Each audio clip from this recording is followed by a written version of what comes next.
Open that door. You've got a card, don't you? Why? So we can get the hell out of here.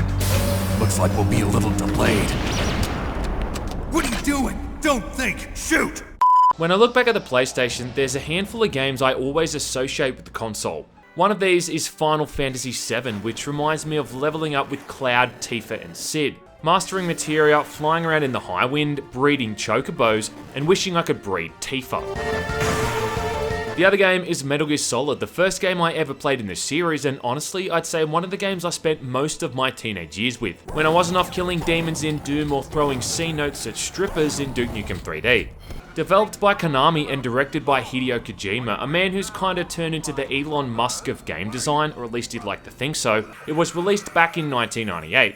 When it was the absolute best time to be into gaming as a hobby, and looking back on it now, it's something that I think we really took for granted. This was also the year I think that kind of gave birth to the 3D stealth genre, with Tenchu Stealth Assassins, also another game on the PlayStation, and of course Thief the Dark Project on PC. It looks like you chose the wrong party to crash. Metal Gear Solid's gone on to become one of the industry's most loved and hated franchises. Played a huge part in the whole console debate at the time. In fact, I pretty much dedicated myself to becoming a Sony fanboy and buying both the PlayStation 2 and the PlayStation 3 simply to get my hands on the sequels. Along with that, it just kind of changed the way that video games were made. Along with Half-Life on the PC, I'd say it was one of the first games to really nail the narrative aspect in a profound way. Half-Life did it by explaining everything to the player they needed through environmental storytelling, letting you see the world through the eyes of Gordon Freeman. Metal Gear Solid, on the other hand, did the opposite by having much more of a focus on the cinematic aspect. Don't move! Before we get too far into the video, I do have to thank ExpressVPN for sponsoring this review. You might not realize it, but when you're browsing the internet, you're often putting your personal details at risk. That includes your emails, your passwords, and all that kind of stuff. A VPN is a virtual private network which protects all of this information through an encrypted tunnel that can't be seen, which means you don't have to worry about those pesky hackers getting a hold of all your private details. ExpressVPN has servers in 94 countries, routed through over 3,000 servers, so you can even choose where to appear from. This can be pretty useful for gaming, but also with streaming services like Netflix. Streaming services like Netflix have different TV shows and movies available depending on where you live. If you're living in the US, for instance, and can't watch the absolute 90s classic that is Space Jam, well, just change that location to Australia or the UK. That's all it takes. I've been using ExpressVPN for about a year now, and it couldn't be easier. It's about as simple as just clicking connect and you're good to go, with the benefit of also getting fast speeds along with it. I mean, there's a reason why a lot of sites like CNET and TechRadar rate this stuff so highly. Even if you should have any issues, there's 24/7 customer support as well, which is kind of awesome. So there's no real reason to not use a VPN at all times. To find out how you can get 3 months for free, click the link in the video description or go to expressvpn.com/gman. It's kind of hard to explain the impact this had, but part of what made it so awesome was that we'd really never had anything quite like it before. We'd had action games before this, but this was like you were taking part in your very own big budget movie. Just kind of looked amazing for the time, and considering what it managed to pull off with the limitations of the console, it's downright impressive. You'll notice this in the very first environment you explore where it's snowing. You leave footprints behind wherever you run, and you can even see Snake's breath. Metal Gear Solid heralded the return of Solid Snake, a name which at the time I assumed was supposed to be a dick joke. And Snake was basically an action hero. He was a comic book character come to life, decked out in cool looking body armor and able to wield a variety of weapons. You'd be scaling down the side of a building as a chopper strafes past with machine guns. You're gunning down soldiers as you escape out of a prison cell and taking on a cyborg ninja with a katana. I mean, it was amazing stuff. And yet, despite all of that, there was still a sense of realism and grit to the premise. You really felt like you were in this dangerous high-stakes situation, and this was a very real threat. Hey! Shut up in there, will ya? The story in this is that you're sent to the Shadow Moses base in Alaska, where a terrorist group made up of members of a special forces group have taken over and are now holding the world hostage, threatening to launch some nukes if their demands aren't met. Snake's sent in by Colonel Roy Campbell, who's a bit of a walking homage to Colonel Troutman from Rambo, and given the impossible task of stopping them. Got it. Okay, I'm ready to go. This game would introduce some of the most iconic characters, not only in the series, but also I think just in gaming in general. You've obviously got Solid Snake, voiced by David Hayter. That nervous glance. That scared look in your eyes. They're rookies' eyes if I ever saw them. A voice that's become so identifiable that the only voice I'd argue people recognised more at the time was that old asshole who used to do all the movie trailer narrations. So there's something you like about me, huh? Yeah, you've got a great butt. Helping him out is Roy Campbell, Naomi Hunter, and Mei Ling, all three who'd returned for Metal Gear Solid 4. Whether or not Snake eventually bumped uglies with Mei Ling, we'll never know, but I'm pretty sure he had a crack at it. I can't believe I'm being hit on by the famous Solid Snake. You've got a great butt. And there was a pretty cool mechanic where these guys could call you on a codec at any time to help you out with mission objectives or just to shoot the shit. Snake, get a hold of yourself. I'm sure I'm not the only one who had the codec sound effect as a ringtone for their mobile phone way back in the day, or the enemy alert sound effect when you got a $3 text message. I know what you're wondering, and yes, I had that ringtone, and I was absolutely drowning in poontang at the time.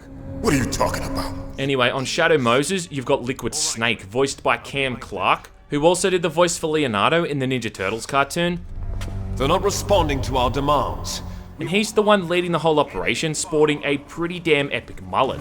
Die!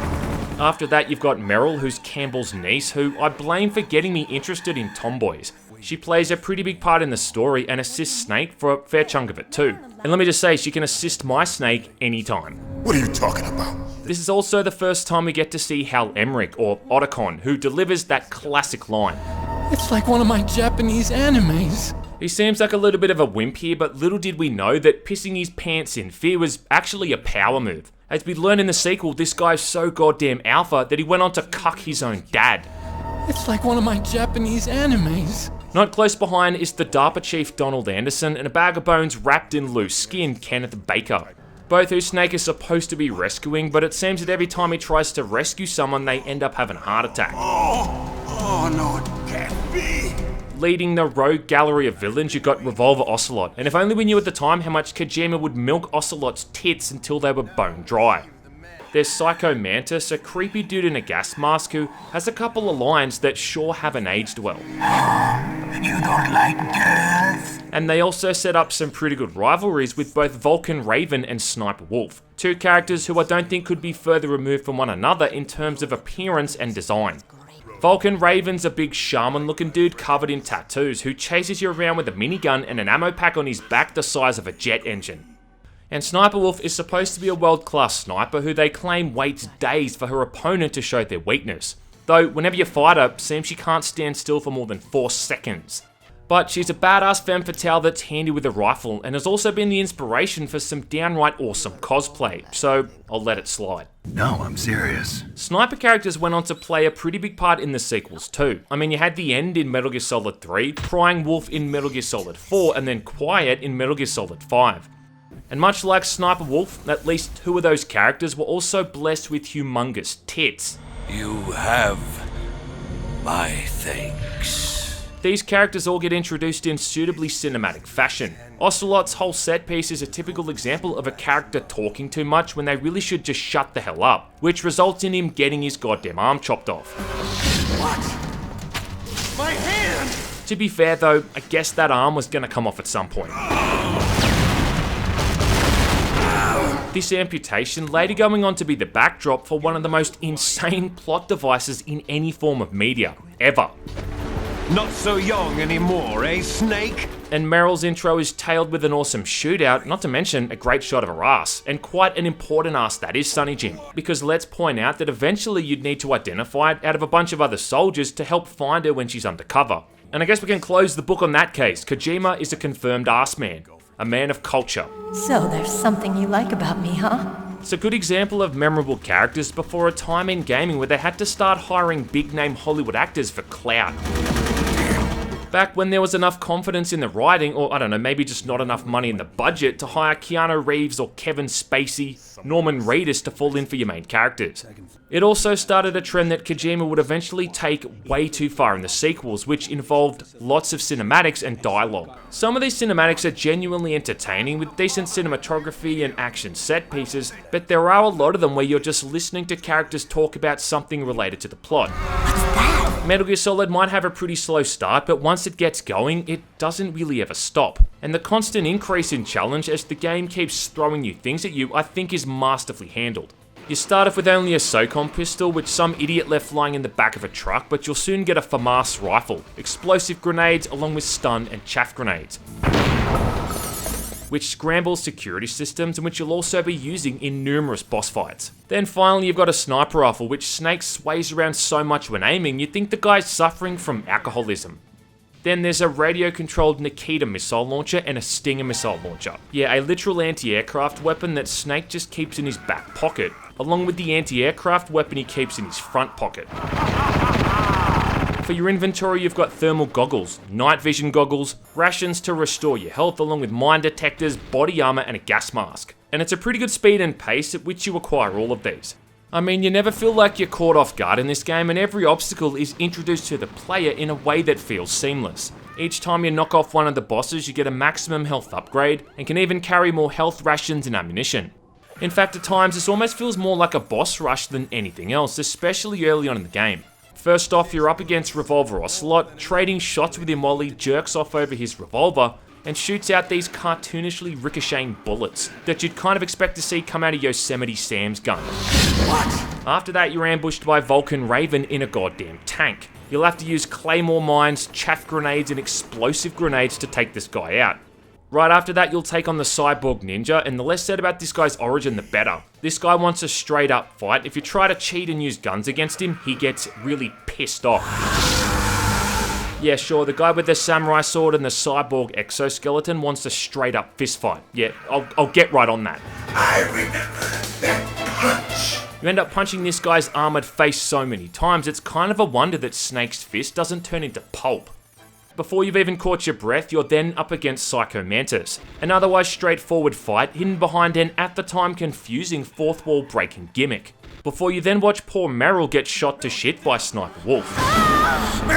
Ending in a boss fight where Snake takes on this crazy bitch in a shootout inside what's basically a giant tunnel. This tunnel being a bit of a metaphor for your mum. All that's missing is a weaponized hot dog to throw down it. And that's really only halfway there. At this point, we're not even up to the second disc. No, it cannot be. The coolest part about it is how just vastly different all of these fights are. Ocelot's fight is pretty simple. You just kind of run around this square room and try to head him off. Then when he stops to reload, you just pump a couple into him. For the Cyborg Ninja, this guy's got like 4 different phases with different attack patterns for each. You can use chaff grenades to mess him up and then even use a gun towards the end of the fight.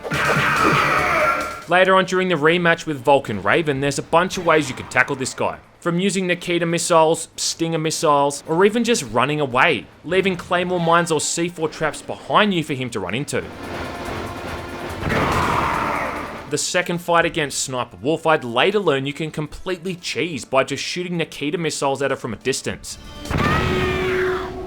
Now, keeping all of this in mind, you can really see how much of an impact it had at the time and the sheer amount of options given to the player in all the ways you can take these crazy pricks down. I mean, it was game-changing. Literally, it changed the game. I don't know if I can truly capture the ass-clenching tension I got from fighting Vulcan Raven for the first time and hearing him huff and puff as he tried to blow me away with his minigun. Or how about that awesome fight on the elevator where it turned out those guys in stealth suits had ambushed you? There was also another cool elevator fight later in the game as well. What is it with this game and elevators? There he is.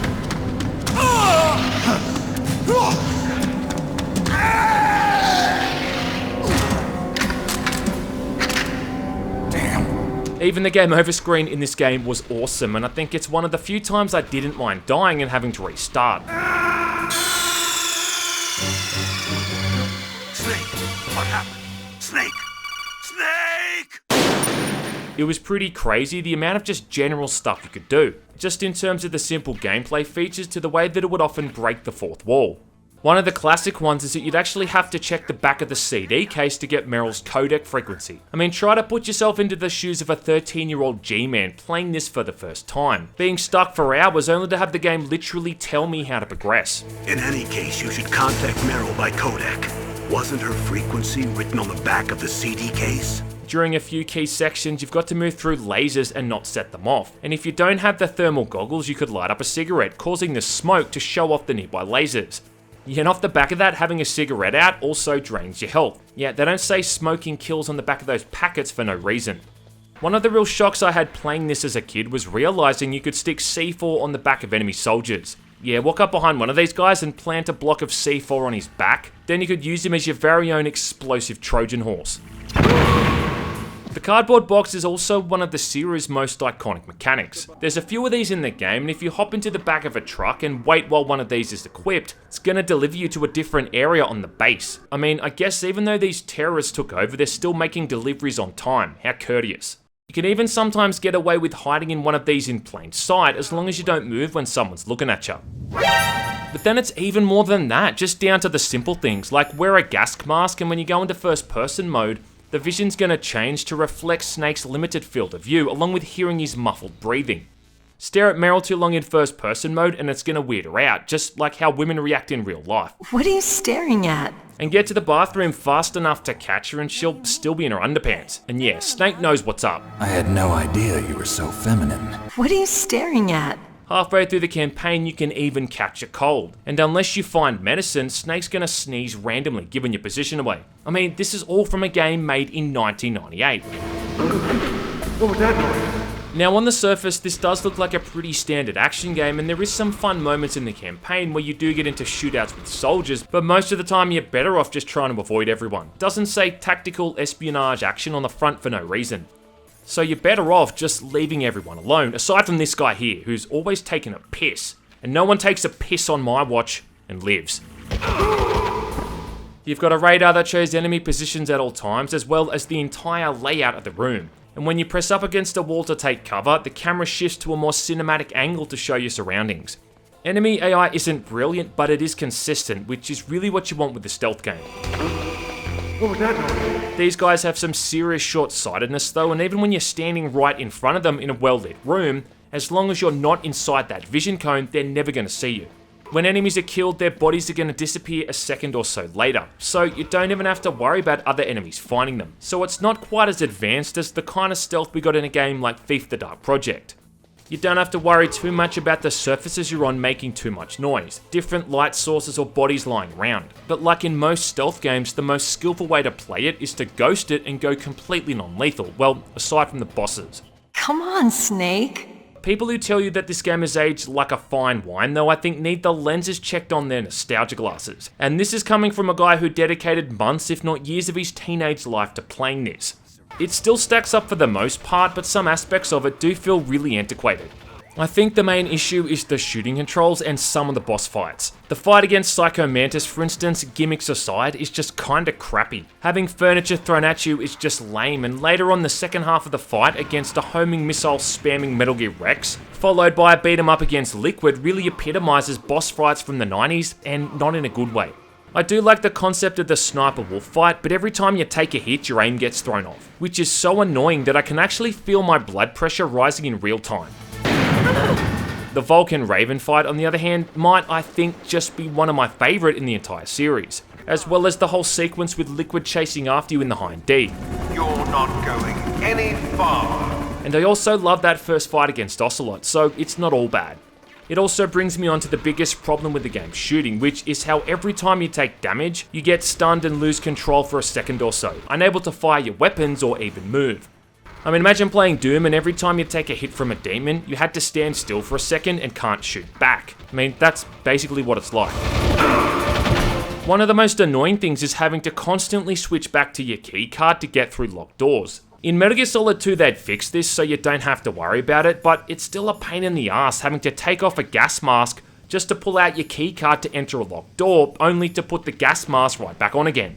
When you're detected by an enemy, an alarm goes off instantly, and then everyone rushes to your position. In Metal Gear Solid 2, they'd again fix this, so when someone saw you, they'd first run away and try to radio for backup, and if you could interrupt them, you could even stop the transmission from going out.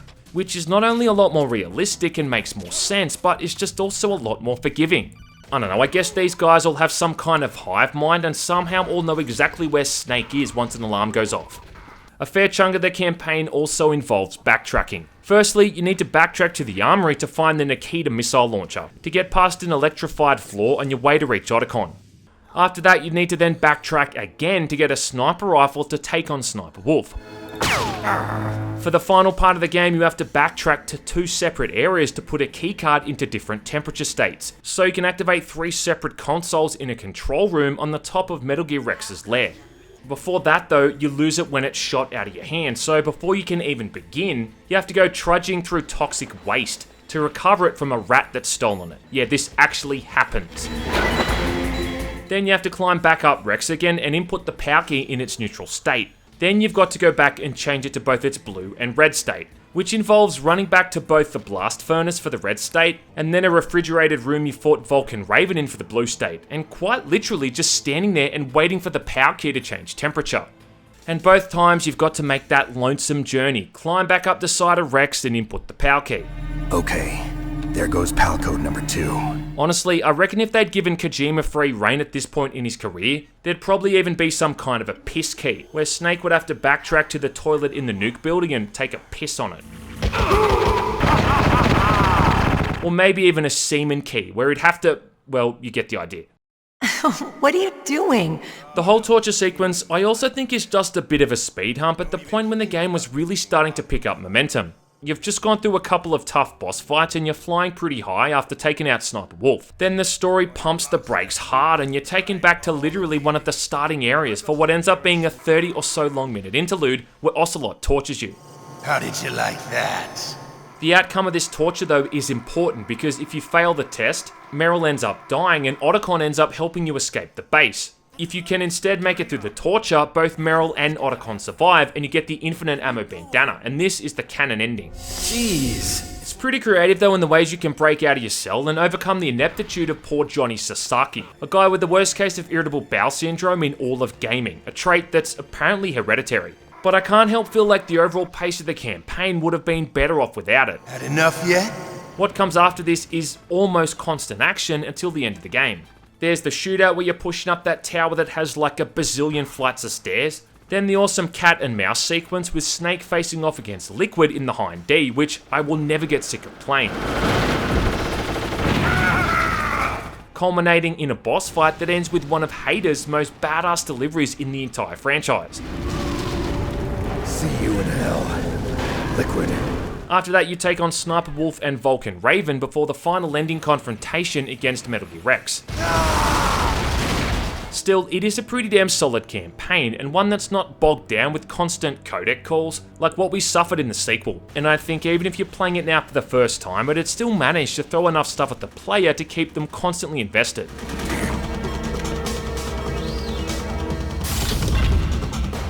Finally, let's get on to the subject of how to play this thing, and there's a few options to do this. The most obvious way is just to hook up an old PlayStation the way Kojima-san intended. I think you can also download a digital version of this for the PlayStation 3 and play it like that as well, which works fine. Emulation is also an option, but it doesn't work all that great, and I've never been able to play this thing smoothly or even accurately without massive amounts of slowdown. There's also a pretty decent PC port. Now, I say decent, if only for the fact that you can at least play it at a high resolution, and this is the version I've captured all of this footage on. On a positive note, the good thing about this port is that you can skip entire codec calls by just pressing the escape button. Are you sure? You can also save your game without having to go through the whole rigmarole of calling Mei Ling. No, I'm serious. And yeah, speaking of Mei Ling, the VR missions on this port has a mode where you can even have a photo shoot with her. No, I'm serious. What's also kind of cool about this version is that you can lock the view in first person mode, even moving around and shooting guns from this perspective, which is kind of handy for certain sequences. But this port I think suffers from a few issues. Firstly, the controls I don't think really work all that well with a keyboard, so your option here is to plug in a controller, which works fine, but you can't use both the analog and the digital controls at the same time, like you could with the PlayStation 1. Here you've either got to set it to one or the other, which is a bit of a shame because both of these control schemes have a purpose in different situations. With the analog control settings, you can't move diagonally. You've got to move either up, down, left or right, and that just feels kind of odd. On top of that, the PC port has graphical issues too. For starters, it uses texture smoothing, removing the blocky, pixelated look of the original, which honestly is part of that game's appeal. Some of the cinematics just flat out do not work either, and it also fucks up some of the visual effects too. Most importantly, the stealth camo effect for the ninja, making him look just like a silhouette. There's also an outright game-breaking bug at the end too. During the bit when you're about to take on Metal Gear Rex, a door doesn't open that's supposed to. And the only fix for this is to change the game to software mode and run it at the lowest possible resolution, which makes the game screen literally the size of a matchbox. Is that right? Honestly, I'm just amazed there's never been any kind of remaster for this thing either. Yeah, and I said remaster, not remake. And if you try to tell me that the Twin Snakes is just as good, well, find the nearest busy intersection, go out there and start dodging traffic. Twin Snakes epitomizes everything I hate about remakes. The voice acting and the soundtrack is objectively worse in some areas. Not to mention, adding in all the features from Metal Gear Solid 2, like ledge grappling and first-person aiming, makes the game laughably easy. I mean, look at the Ocelot fight, for instance. He just stands there and I can shoot him right in the face. It's just like no one even bothered to test this stuff out before implementing it. Being able to aim in first person mode and take someone out on the other side of a room with the M9 is broken as hell, and enemy placements haven't been altered to suit this feature either. They added in that mechanic to steal the enemy's dog tags like in Metal Gear Solid 2, but there's no reason to do this, seeing as there's nothing to unlock from it anymore. Freeze. This non-lethal aspect, I think, also goes against the grain of the whole story. At the end of the original game, Liquid makes Snake deal with the fact that he's just murdered a whole bunch of people in cold blood. And this becomes a hell of a revelation when you learn who the Genome Soldiers actually are. Being able to tranquilize these guys now severely weakens that twist, considering you didn't really murder anyone, you just let them have a nice long nap. Visually, I do think it's lost a lot of its edge as well, even though the visuals are objectively improved. With high resolution textures and character modeling, they still somehow look worse off. Like, check out the area where you fight Vulcan Raven in the original game, now check out how boring this looks in Twin Snakes. Probably the worst fault they made is how bad the animation for Meryl's ass is. Now look, I'll accept a whole lot of fuck-ups, but one thing I won't stand for is ruining how an ass is animated in a video game. I can't stand for it, I won't. Why are you staring at my... The main thing I hate though are the cinematics, which are so goddamn awful and over the top. It's AIDS inducing. I mean, I actually contracted AIDS from watching these. Now look, I don't have an issue with the over-the-top cinematics and the larger-than-life characters. I get it, this isn't Tom Clancy. The difference though is that in the original game, even though you'd have the other characters doing these physically impossible actions, Snake was still relegated to the limits of human physicality. About the most agility he ever showed off was doing a backflip to avoid Vulcan Raven trying to shoot him with a tank shell.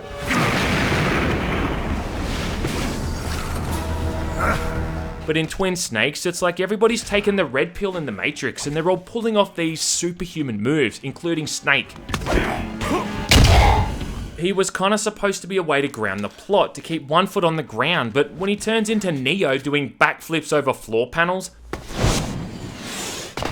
and pulling off gun fu moves every 2 seconds, well, it kinda makes it hard for us to put ourselves into his shoes.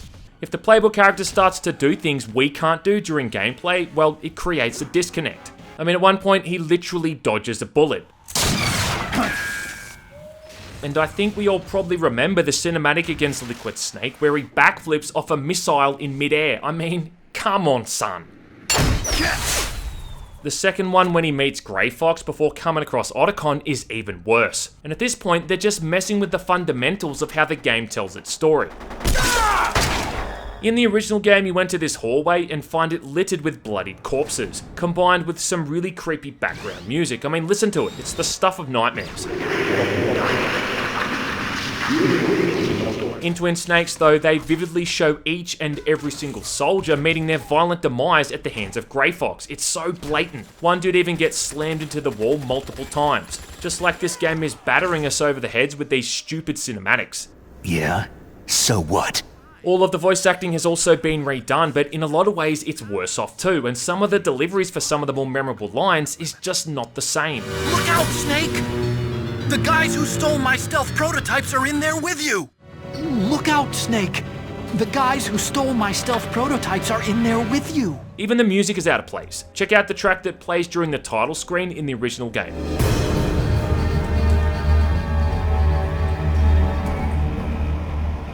Now, check out the one during Twin Snakes.